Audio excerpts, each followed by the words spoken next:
Hey everyone, Mark the Movie Man here, and after giving my non-spoiler review of The Great Wall, I figured I might as well give a spoiler review, which I haven't done in a long time, and in fact, last time I did a spoiler review, it was for We Live Entertainment. But I wanted to give my thoughts on The Great Wall, and there will be spoilers in here, so just to warn you on that. Now, when I went into The Great Wall, I did not have any real expectations at all for this film. I was hoping for a fun, action, adventure, popcorn film. And I was just starting to get to that point in this film, in the opening and the beginning of it. I'm like, okay, here we go. And they get, William, played by Matt Damon, and Tovar, played by Pedro Pascal, who they have some good banter back and forth with one another. They get captured and put in prison at first, or imprisoned by the folks at the wall, the soldiers at the wall, and I dug it up to that point. I'm like, okay, here we go, and they're captured while the wall gets its first attack from these monsters, and okay, I'm into it, and they bring them to the wall, and they get to see the monsters in action, and it had me, and then, well, Matt Damon and his buddy become heroes. A monster makes it up onto the wall, and they have all these soldiers. Yet Matt Damon and his buddy are about the only two that can really dispatch this monster. And that was one of the first problems I had. And the reason I had it was because they had established that they had been waiting 60 years for this attack. And on 60 years, they couldn't prepare enough pikemen to stab a monster when it gets over the wall. And I'm sure people will say, oh, well, he trashed through the guys who did the shield. Yeah, that's all they did. You're telling me all these soldiers on this wall, they couldn't take it down? They had to wait for the great Matt Damon to save them? And I understand about plot device and that, but still, then don't set up that they've been waiting for this for 60 years, because if they were preparing for 60 years, that's pretty piss poor planning on their part.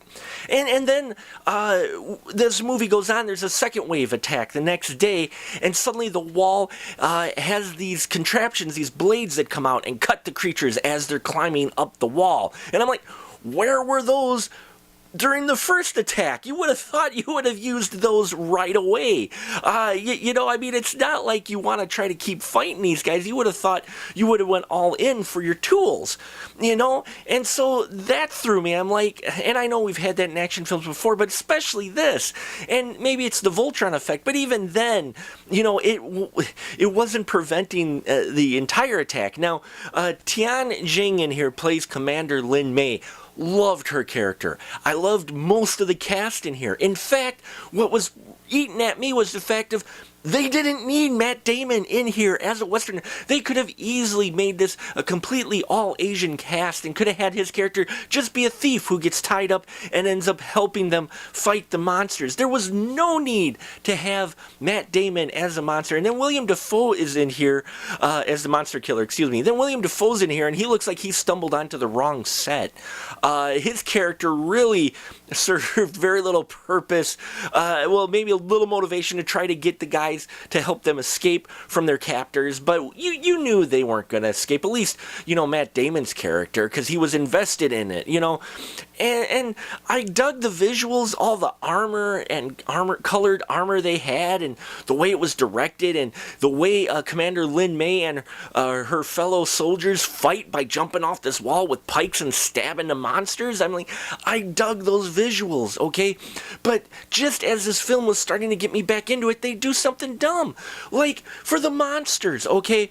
They have this 900-year-old scroll that after the monsters have pretty much been kicking their ass, they roll out and go, oh, look, it says here magnetite can stop these creatures.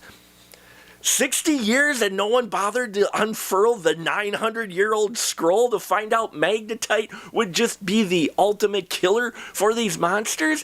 Shit, you would have thought they would have looked that up and had aligned the Great Wall with magnetite, or find all the magnetite they could. Would have had people looking for magnetite everywhere if you knew these monsters were coming, but they didn't. And then as monsters go, I kind of like their design, but the way they attacked kind of reminded me of World War Z zombies climbing up the walls and that I was like, okay, CGI fest, but I've seen this type of film done better, and it was Starship Troopers. It had such a Starship Troopers feel without the blood or the biting satire from Mr. Verhoeven in it. It just felt lazy. There was a lot of potential here to really do something cool. But, don't give me, oh, we've got this 900-year-old scroll that tells about magnetite will stop these creatures dead. And I do mean stop them dead in their tracks. I'm like, don't give me that. Don't give me, hey, we've been preparing, and show me just how inept you are at. And it's not even the creatures, because they play at all the creatures have been learning. It's not even that. It's just basic fighting skills that these guys, most of these soldiers seem to lack. And I'm like, 60 years and you're trying to protect the world from monsters overrunning the entire, and this is what you've done?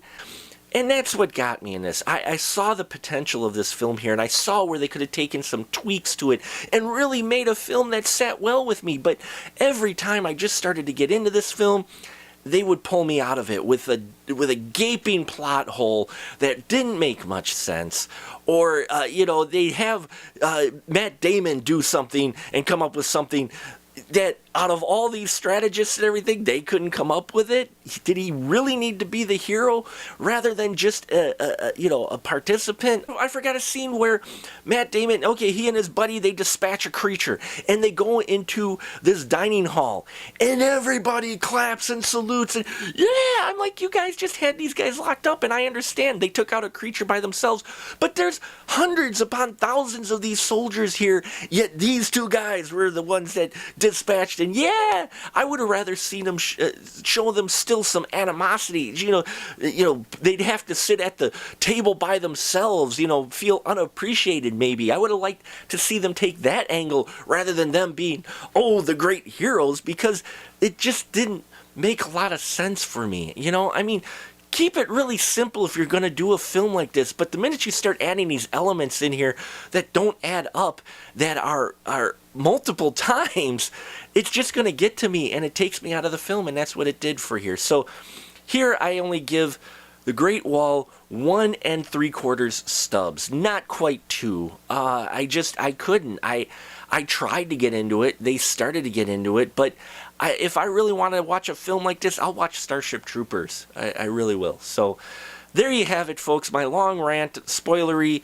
I'm sure many people disagree with me out there, and that's fine. Film, as I've always said, is subjective. I understand that, and if you enjoyed the film, I am glad you did. I am glad you could sit and enjoy the film. It's just, for me personally, this film really disappointed me, and I didn't even have any expectations.